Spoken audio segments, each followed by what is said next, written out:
बिस्मिल्लाहिर्रहमानिर्रहीम। अस्सलाम वालेकुम स्टूडेंट्स, आज हमने पढ़नी है एक्सरसाइज 1.2। उस एक्सरसाइज के एक आखिरी सवाल, बल्कि उसमें भी वो ट्रांसपोज यूज़ होता है। तो सारी एक्सरसाइज जो है उसका ताल्लुक जो पिछले लेक्चर्स में हमने टाइप्स ऑफ मैट्रिसेस पढ़ी हैं, अगर आपने टाइप्स ऑफ मैट्रिसेस वाले लेक्चर्स जो हैं वो देखे हैं, अगर नहीं देखे तो उनको एक मरतबा देख लीजिएगा, क्योंकि इन सारी टाइप्स पे हम डिटेल में पीछे लेक्चर्स में बात कर चुके हैं। तो आज इस एक्सरसाइज में जो सवाल हैं, 3-4 सवाल हैं, उन सारे सवालों का ताल्लुक जो है वो उन्हीं टाइप से है, उनके डिफाइन से है। तो पहला सवाल हम देखते हैं। पहले सारे सवाल करने की ज़रूरत नहीं है, उसमें ये है कि पहले सवाल में उसने कुछ मैट्रिसेस आपको दिए हैं। आपको कहता है कि इसमें से रो मैट्रिक्स, कॉलम मैट्रिक्स और यूनिट मैट्रिक्स या आइडेंटिटी मैट्रिक्स या ज़ीरो मैट्रिक्स आपको कहता है इसमें से अलग करो या उनको वाज़े करो। तो पहले देखते हैं कि एक्सरसाइज जो है हमारी 1.2 है। 1.2 है तो सवाल नंबर 1 को हम देखते हैं। कोई इतने मुश्किल सवाल नहीं है, अगर डिफाइंस आती हैं तो ये सवाल मुश्किल नहीं है। पहला सवाल है, वो कहता है कि row matrix, column matrix, unit या ज़ीरो मैट्रिक्स जो है उनको अलग करो। तो पहला सवाल मैं आपको बताता चलूं कि जो रो मैट्रिक्स होता है, नीचे जो भी इस शक्ल का आपको मैट्रिक्स नजर आएगा उसको हम क्या कहेंगे, रो मैट्रिक्स होगा। 3-4 मैट्रिक्स दिए हैं बुक में, तो ये पहला मैं एग्जांपल ही ले रहा हूँ, सवाल में नहीं देख रहा। अगर आपको इसकी समझ आ गई तो वहां से आप रो मैट्रिक्स अलग कर देंगे। तो मैं कहता हूँ ये 0, 2, 3, ये एक मैट्रिक्स ले लिया। देखिए, ऐसा मैट्रिक्स जिसके अंदर सिर्फ एक ही कतार हो वो क्या कहलाता है, रो मैट्रिक्स, या उसको कहते हैं कतारी कॉलम। इसी तरह अगर हम बात करते हैं कि कॉलम मैट्रिक्स कौन सा होता है, या कॉलमी उर्दू में कहते हैं कॉलमी मैट्रिक्स, तो उसमें क्या होगा, सिर्फ एक ही कतार होगी। मैंने आपको बताया कि ये सारी बातें हम पिछले 2-3 लेक्चर्स में डिफाइंस के जो टाइप्स के जो लेक्चर्स हमने पढ़े हैं उनमें हम ये बातें सारी कर चुके हैं, ये डिफाइंस हम कर चुके हैं। वो अगर नहीं देखे लेक्चर्स तो एक मरतबा ज़रूर देख लीजिए, ताकि आपको ये सवाल समझने में आसानी हो। तो ऐसा कॉलम जिसके अंदर सिर्फ एक ही कॉलम हो, कॉलम की बात कर रहा है, कॉलम मैट्रिक्स है, कॉलम मैट्रिक्स है, तो उसमें सिर्फ एक ही हमारे पास क्या होगा, उसके अंदर सिर्फ एक ही कॉलम होगा। आगे बात करता है कि जीरो मैट्रिक्स कौन सा होता है। जीरो मैट्रिक्स एक ऐसा मैट्रिक्स होता है जिसका हर एलिमेंट जो है वो जीरो होता है। जैसा कि हम एक डी मैट्रिक्स लेते हैं, ये हो गया। ये सारे इसके क्या है, जो ब्रैकेट के अंदर नंबर यूज हुए हैं उनको हम कहते हैं इस मैट्रिक्स के एलिमेंट्स। अब इस डी मैट्रिक्स को अगर देखते हैं तो इसका हर नंबर जो है, हर एलिमेंट जो है वो जीरो है। तो लिहाजा इस शक्ल में या ऐसा मैट्रिक्स उन सवालों में जो होगा कि जिसका हर एलिमेंट जीरो होगा तो उसको हम क्या कहेंगे, जीरो मैट्रिक्स हो जाएगा। इसी तरह हम बात करते हैं कि आइडेंटिटी मैट्रिक्स, या उसको हम यूनिट मैट्रिक्स भी कहते हैं। तो यूनिट मैट्रिक्स जो होता है बेसिकली उसको आई से जाहिर करते हैं, पिछले लेक्चर में ये भी हमने पढ़ा था। तो ये होता है कि ऐसा मैट्रिक्स, ऐसा कॉलम जिसके डायगोनल एंट्रीज जो है वो 1 के इक्वल हो। नॉन डायगोनल एंट्रीज जो है, नॉन डायगोनल एंट्रीज वो सारे के सारे क्या हो, जीरो हो, तो उसको हम कहते हैं आइडेंटिटी मैट्रिक्स। अब आपको इस शक्ल का जो मैट्रिक्स नजर आएगा, यानी उसके डायगोनल एलिमेंट्स जो होंगे वो 1 के इक्वल होंगे, वो आइडेंटिटी या यूनिट मैट्रिक्स होगा। जिसके अंदर हर एलिमेंट जीरो होगा उसको हम कहेंगे ये जीरो मैट्रिक्स है। इसी तरह ऐसा कॉलम या ऐसा मैट्रिक्स जिसके अंदर सिर्फ एक ही कॉलम होगा तो उसको हम कॉलम मैट्रिक्स कहेंगे। और ऐसा मैट्रिक्स जिसके अंदर हमें सिर्फ एक ही कतार नजर आएगी तो उसको हम कहेंगे ये हमारे पास क्या है, रो मैट्रिक्स है या कतारी कॉलम है। इसी तरह सवाल नंबर 2 जो है उसमें वो कहता है कि from the following matrix identify scalar matrix, rectangular matrix, row matrix, column matrix and identity matrix, null matrix. तो इसमें भी वही बात करता है कि स्केलर मैट्रिक्स कौन सा होता है। नीचे उसने मैट्रिसेस दिए हैं, कुछ 5-6 मैट्रिसेस उसने दे दिए आपको। उसमें से वो कहता है कि मुझे बताओ कि इनमें से स्केलर मैट्रिक्स कौन सा होगा, रेक्टेंगुलर कौन सा होगा, या इस तरह जो डिफाइन जो टाइप्स हमने पढ़ी हैं, कॉलम मैट्रिक्स, नल मैट्रिक्स और आइडेंटिटी मैट्रिक्स का पूछना है। तो स्केलर मैट्रिक्स अगर हम बात करते हैं स्केलर मैट्रिक्स की, तो उसमें हमने पढ़ा था कि एक ऐसा कॉलम होता है, ऐसा मैट्रिक्स होता है जिसके number of rows and number of columns जो है वो इक्वल होते हैं। तो उसके लिए एक एग्जांपल ही लेते हैं। अब सवाल नंबर क्या है, 2 है। अब ए मैट्रिक्स हमने लिया, ए मैट्रिक्स ले लिया, तो स्केलर मैट्रिक्स की बात कर रहे हैं तो इसमें क्या होगा, number of rows and number of columns जो है वो इक्वल होंगे। देखिए 2 रोज है और 2 ही इसके अंदर क्या है, कॉलम्स है। तो ये होगा इस शक्ल का जो मैट्रिक्स होगा जिसके अंदर कतारें और कॉलम्स जो है वो इक्वल होंगे, उसको हम कहेंगे ये स्केलर मैट्रिक्स है। उसके बाद आगे वो कहते हैं कि रेक्टेंगुलर मैट्रिक्स जो होगा ये क्या होगा, स्केलर मैट्रिक्स होगा। उसके बाद रेक्टेंगुलर मैट्रिक्स की अगर बात करते हैं तो उसके अंदर क्या होगा, number of rows and number of columns are not equal. इसके अंदर अगर देखें तो देखें 2 कतारें हैं और 3 इसके अंदर कॉलम्स हैं। या और भी शक्ल हो सकती है कि रोज जो है वो 3 हो जाए और कॉलम्स जो है वो 2 हो जाए या 1 हो जाए, तो उसको हम क्या कहेंगे, ये रेक्टेंगुलर मैट्रिक्स होगा।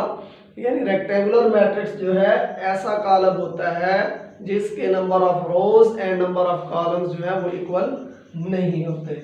उसके बाद वो कहता है रो मैट्रिक्स क्या होता है, रो मैट्रिक्स की हम बात कर चुके हैं, कॉलम मैट्रिक्स की भी बात हो चुकी है, आइडेंटिटी मैट्रिक्स भी हम कर चुके हैं, नल मैट्रिक्स या जीरो मैट्रिक्स की बात भी हम कर चुके हैं।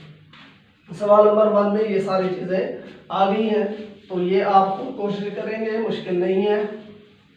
उसके बाद सवाल नंबर 3 है, वो कहता है from the following matrices identify diagonal, scalar and unit या आइडेंटिटी मैट्रिक्स।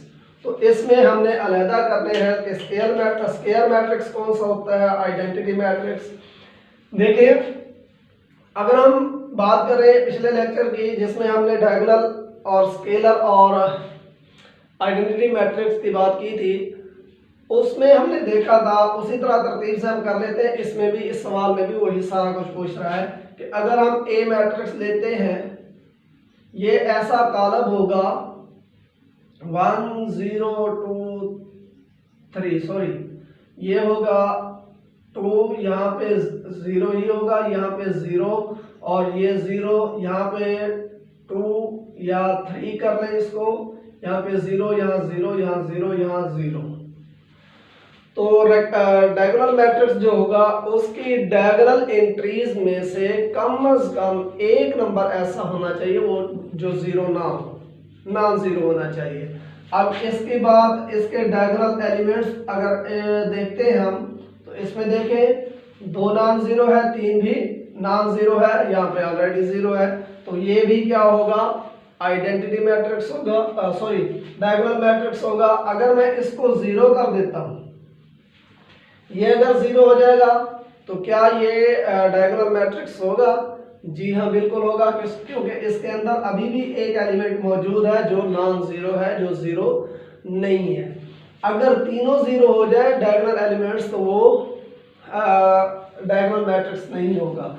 अगर तीनों ही क्या है नॉन जीरो है तो भी ये डायगोनल मैट्रिक्स होगा। इसी तरह अगर हम बात करते हैं स्केलर मैट्रिक्स की, दूसरा सवाल वो यही कहता है कि स्केलर मैट्रिक्स कौन सा है। स्केलर मैट्रिक्स की अगर हम बात करें तो उसके जो डायगोनल एलिमेंट्स होंगे, डायगोनल एंट्रीज जो होंगी वो एक जैसे होंगे। डायगोनल एंट्रीज एक जैसे होंगे, मतलब दो है यहाँ भी दो होगा। देखिए ये होगा स्केलर मैट्रिक्स। इसकी डायगोनल एंट्रीज जो है वो सारे के सारे क्या हैं, एक जैसी हैं। डायगोनल एंट्रीज जिसकी एक जैसी होंगी तो उसको हम क्या कहेंगे, स्केलर मैट्रिक्स कहेंगे। डायगोनल एंट्रीज आपको बता दिया कि कौन सी है, ये दो है तो सारे ही दो इक्वल है। और ये डायगोनल मैट्रिक्स डायगोनल भी होगा, क्योंकि डायगोनल की भी यही शर्त थी कि डायगोनल एलिमेंट्स जो है वो नॉन जीरो, कम से कम एक नंबर जो है वो नॉन जीरो। यहाँ पे तीनों नॉन जीरो है तो तीनों नॉन जीरो भी डायगोनल ही होगा। अगर एक जैसे है, वहाँ एक जैसे की शर्त नहीं है, यहाँ पे क्या शर्त है कि तीनों या चारों जो भी डायगोनल एंट्रीज हैं वो सारे के सारे क्या होने चाहिए, एक जैसे होने चाहिए। तो इसी तरह आगे हम बात करते हैं आइडेंटिटी मैट्रिक्स की। तो आइडेंटिटी मैट्रिक्स में क्या कहता है, आइडेंटिटी मैट्रिक्स में वो ये बात करता है कि जो डायगोनल एंट्रीज होंगे वो 1 के इक्वल होंगे। ये हमारा सवाल नंबर 3 हो रहा है। सवाल नंबर 3 की हम बात करते जा रहे हैं।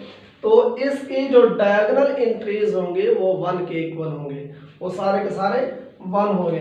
अब देखिए 1 1 1 एक जैसे है तो क्या ये स्केलर नहीं होगा, स्केलर भी होगा। और ये तीनों नॉन जीरो हैं तो क्या ये डायगोनल नहीं होगा, ये डायगोनल भी होगा। अब देखें कि जो आइडेंटिटी मैट्रिक्स होता है वो लाजमी तौर पे स्केलर भी होगा, डायगोनल भी होगा। अगर स्केलर की बात करते हैं तो स्केलर जो है वो डायगोनल तो होगा लेकिन वो आइडेंटिटी नहीं होगा, क्योंकि और स्केलर में हमने बात की है। चलो मैं तीनों ही लिख देता हूँ एग्जांपल्स। यहाँ 1 हो गया और ये हो गया आइडेंटिटी मैट्रिक्स, आइडेंटिटी मैट्रिक्स, ये आइडेंटिटी हो गया। उसके बाद मैं ले लेता हूँ स्केलर मैट्रिक्स। स्केलर में क्या है, स्केलर में चलो ये ले लेते हैं,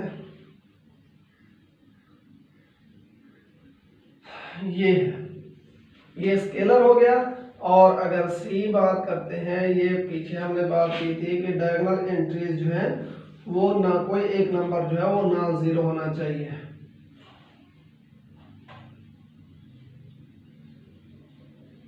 जी तो ये क्या है, हमारे पास स्केलर है और ये क्या है, डायगोनल है। ये हमारे पास डायगोनल मैट्रिक्स है। तो अब देखें डायगोनल, जो डायगोनल एंट्रीज है उनमें से कम एक नंबर नॉन जीरो होना लाजमी है। तीनों नॉन जीरो है तो भी डायगोनल।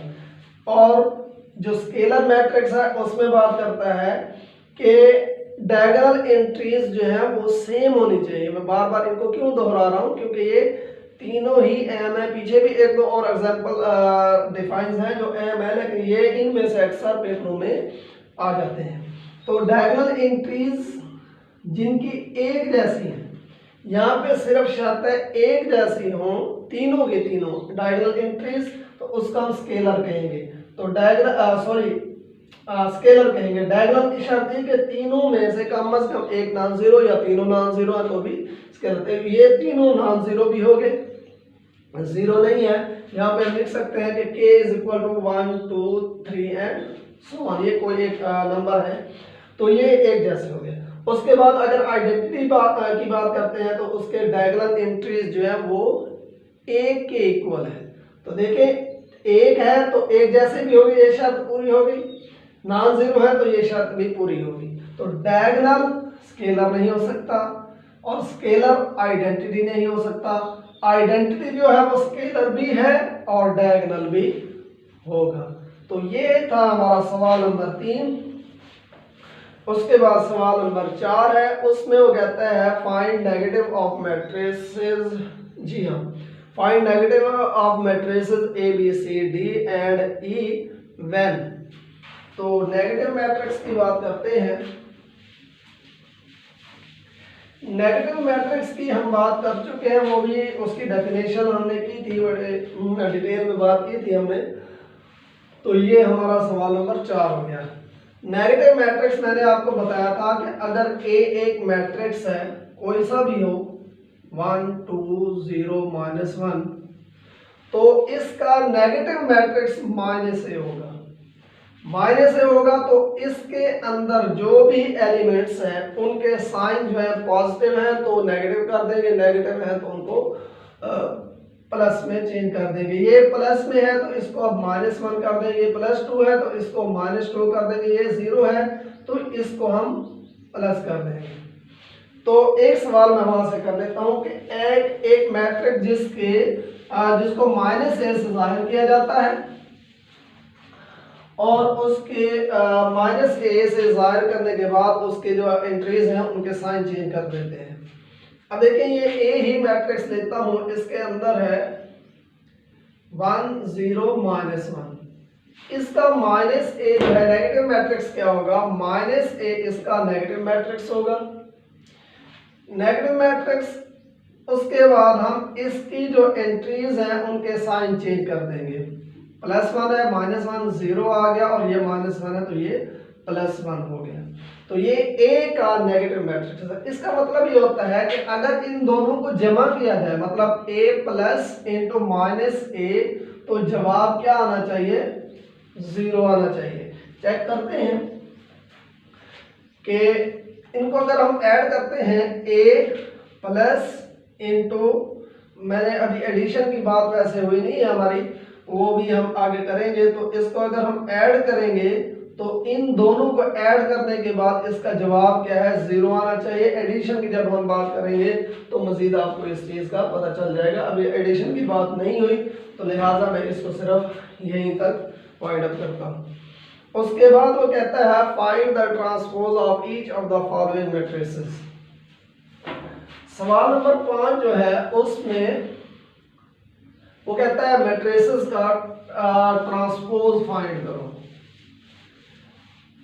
अगर ए ही मैट्रिक्स देखता हूं, इसका ट्रांसपोज हमने पढ़ा था कि ए ट्रांसपोज टी लगा देते हैं उसके ऊपर। उसके बाद जो है जिसका हम ट्रांसपोज ले रहे हैं उसके ऊपर भी हम टी लगा देंगे और ए टी।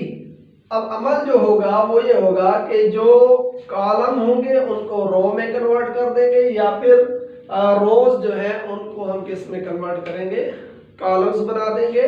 तो वो हमारे पास क्या बन जाएगा, उस मैट्रिक्स का, ए मैट्रिक्स का ट्रांसपोज। देखिए ये एक कॉलम है तो इनको मैं क्या बना देता हूं, रो बना देता हूं। तो इस कॉलम को मैंने रो में चेंज कर दिया तो ये इसका क्या आ गया है, ए का ट्रांसपोज आ गया। मतलब A transpose is equal to this. अब इसका सवाल एक देखते हैं।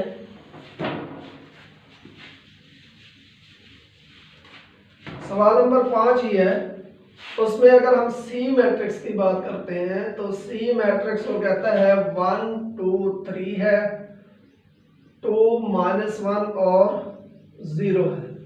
तो इसका वो कहता है ट्रांसपोज फाइंड करो। तो इसका ट्रांसपोज क्या बनेगा, तो सी के ऊपर हम क्या करेंगे, टी लगा देंगे।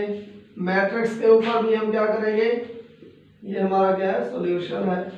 तो 1 2 3 है, 2 -1 और 0 है, इसके ऊपर भी हमने क्या किया, टी लगा दिया। अब ट्रांसपोज लेना कैसे है, जो रोज है उनको कॉलम्स, या जो कॉलम्स है उनको हम क्या करेंगे, रोज में कन्वर्ट कर देंगे। ये क्या 1 2 रो है तो यहाँ पे हम इसको क्या बना रहे हैं, कॉलम बना रहे हैं। 2 -1 ये हमारे पास रो है तो इसको हमने क्या किया, कॉलम बना दिया। 3 0 हमारे पास क्या है, रो है तो इसको हमने क्या बना दिया है, कॉलम बना दिया है। तो ये इसका क्या आ गया है, हमारे पास सी का ट्रांसपोज हमने ये निकाला है। एक मेन बात, अहम बात, जो एक मैट्रिक्स है अब देखिए इसका ऑर्डर जो है वो क्या है, 3/2 है,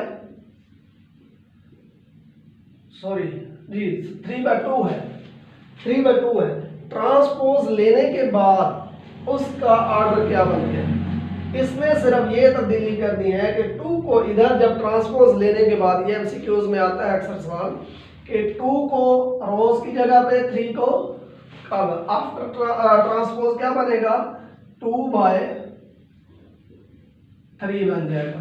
क्योंकि यहाँ पे 3 कतारें थी, अब हमने कतारों को कॉलम बना दिया है, तो अब कतारें जो हैं वो बाद में आएंगी क्योंकि वो कॉलम बन चुके हैं, और जो कॉलम्स हैं वो रोज की जगह पे आएंगे क्योंकि हमने कॉलम्स को रोज में कन्वर्ट कर दिया है। तो सी का किसी भी मैट्रिक्स का जब ट्रांसपोज लेते हैं तो उसका ऑर्डर भी उल्ट हो जाता है। जैसे 3/2 है तो उसका ट्रांसपोज लेने के बाद उसका जो ऑर्डर बनेगा वो 2/3 हो जाएगा।